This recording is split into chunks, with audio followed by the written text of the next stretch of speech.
जय सिया राम दोस्तों। जय हनुमान जी की। हर हर महादेव। जय नमो नारायण।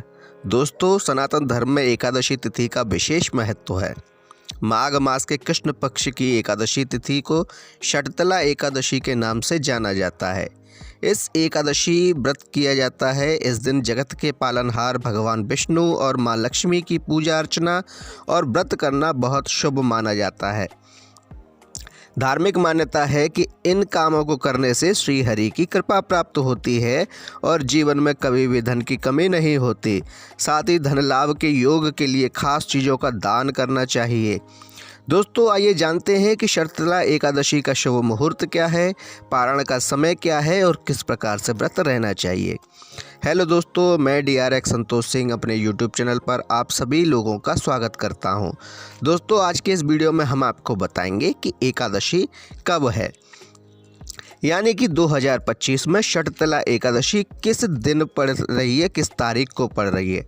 दोस्तों, अभी भी एक थोड़ा सा असमंजस की स्थिति बनी हुई है कि एकादशी का व्रत, शटतला एकादशी का व्रत 24 जनवरी 2025 को करना है अथवा 25 जनवरी 2025 को करना है।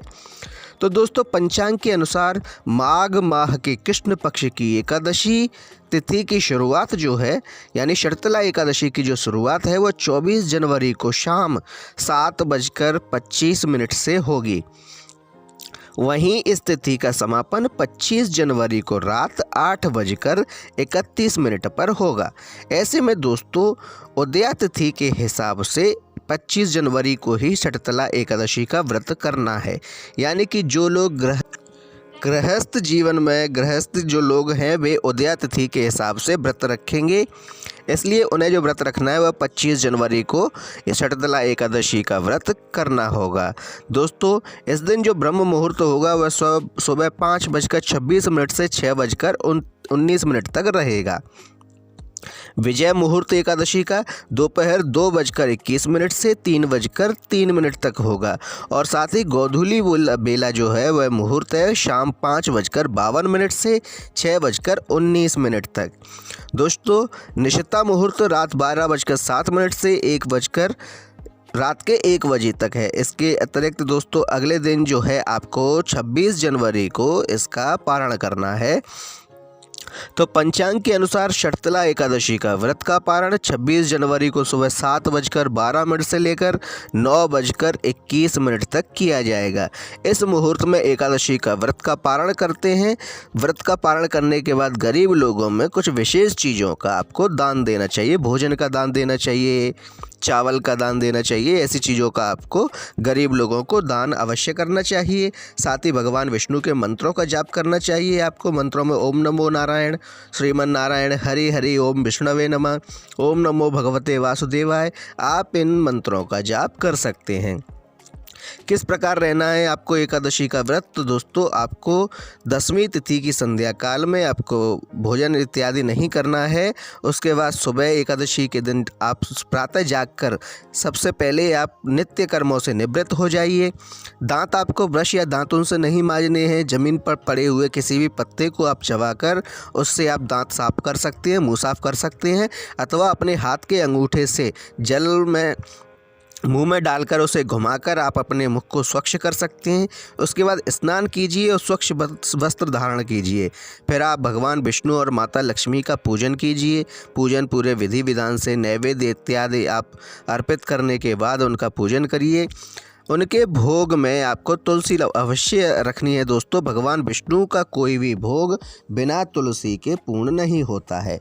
इसलिए भगवान विष्णु का जब भी आप पूजन करें, भगवान श्री कृष्ण का, भगवान श्री राम का जब भी आप पूजन करेंगे तो उनके भोग में आपको तुलसी दल अवश्य शामिल करना है। तुलसी दल शामिल करने से भगवान अति शीघ्र प्रसन्न होते हैं। भगवान को भोग में तुलसी दल देने के बाद आप व्रत का संकल्प कीजिए, दीप जलाकर व्रत का संकल्प कीजिए और भगवान को अपनी मनोकामना बताइए। उसके बाद आप पूरे दिन निराहार रहकर इस व्रत को संपूर्ण कीजिए और साथ ही आप भगवान भजन में अपना ध्यान लगाइए। दोस्तों, उपवास का अर्थ होता है कि आप भगवान के निकट हैं, इसलिए उपवास में आप भगवान का ध्यान करते रहिए, भगवान की चर्चा करते रहिए, सत्संग करते रहिए। फिर संध्या काल में आप भगवान का, संध्या में अगर संभव हो सके तो रात्रि में आप सोइए मत, अपितु भगवान का भजन कीजिए, भगवान का संकीर्तन कीजिए, भगवान का जो है संगीत में आप भगवान का ध्यान कीजिए, भगवान श्री नारायण के मंत्रों का जाप कीजिए। अगर संभव ना हो तो आप अगर सोना ही चाहते हैं तो आप भूमि पे शयन कीजिए। दोस्तों, एकादशी पर आपको भूमि पर ही शयन करना चाहिए। इसके अतिरिक्त आपको जो है भगवान का पूरा ध्यान करना चाहिए और उसके बाद अगले दिन पारण करते समय आप पारण जब करेंगे तो पारण करने के बाद आपका व्रत पूरा हो जाएगा। दोस्तों, एकादशी का व्रत किया क्यों जाता है और क्या फल होता है एकादशी के व्रत का? तो दोस्तों, एकादशी का जो व्रत है वह भारत में ही नहीं अपितु पूरे सनातन धर्म में सबसे बड़ा व्रत माना जाता है। एकादशी का व्रत वैसे वर्ष में 24 से 26 एकादशी पड़ती हैं, इसलिए दोस्तों आप किसी भी एकादशी का अगर व्रत रहते हैं तो आपको वैसा ही फल प्राप्त होता है जैसे किसी शैव को शिवरात्रि का व्रत रहने से होता है। दोस्तों, एकादशी का व्रत किसी भी पातकी मनुष्य को पवित्र करने के लिए काफ़ी होता है। एकादशी के व्रत करने से ऐसा फल मिलता है जैसा किसी व्यक्ति ने वाजपेयी यज्ञ किया हो अथवा अश्वमेध यज्ञ किया हो, ऐसा फल उसे प्राप्त होता है। कोई भी नीच कर्म करने वाला व्यक्ति अगर गलती से भी एकादशी का व्रत कर लेता है तो उस व्यक्ति के समस्त पाप भगवान नारायण की कृपा से खत्म हो जाते हैं। ऐसे व्यक्ति के घर में कभी भी धन धान्य की कमी नहीं होती है जो व्यक्ति एकादशी का व्रत रहता है। दोस्तों, माता लक्ष्मी उस स्थान पर अवश्य विराजित होती हैं जहां नारायण का निवास हो और एकादशी का व्रत करने वाले व्यक्ति के घर में नारायण का वास होता ही होता है। इसलिए लक्ष्मी को न चाहते हुए भी उस व्यक्ति के घर में निवास करना ही पड़ता है। इसलिए दोस्तों, कभी भी ऐसे व्यक्ति के यहाँ जो एकादशी का व्रत रहता है उसके यहाँ कभी भी धन धान्य सुख सौंदर्य ऐश्वर्य की कोई कमी नहीं होती, पुत्र पुत्रादि की कभी कमी नहीं होती, उसके घर में कभी भोजन समाप्त नहीं होता है। अगर कोई व्यक्ति उसके यहाँ आता है तो वह बिना भोजन किए उसके घर से नहीं जा सकता। ऐसी माता लक्ष्मी की कृपा होती है। दोस्तों, शर्तला एकादशी ऐसी एकादशी है जिसमें भगवान श्री नारायण की कृपा व्यक्ति को प्राप्त होती है, इसलिए आपको शर्तला एकादशी का व्रत अवश्य रहना चाहिए और अगले दिन आप एकादशी का पारण करने के बाद ही आपको एकादशी का व्रत खोलना चाहिए। दोस्तों, ये है एकादशी की खूबियाँ, आपको एकादशी का व्रत अवश्य करना चाहिए। आपको हमारी जानकारी कैसी लगी हमें कमेंटों में बताएं। हमारे वीडियो को लाइक कीजिए, शेयर कीजिए, कमेंट में जय श्री राम, जय श्री विष्णु अवश्य लिखिए और साथ ही हमारे चैनल को सब्सक्राइब कीजिए।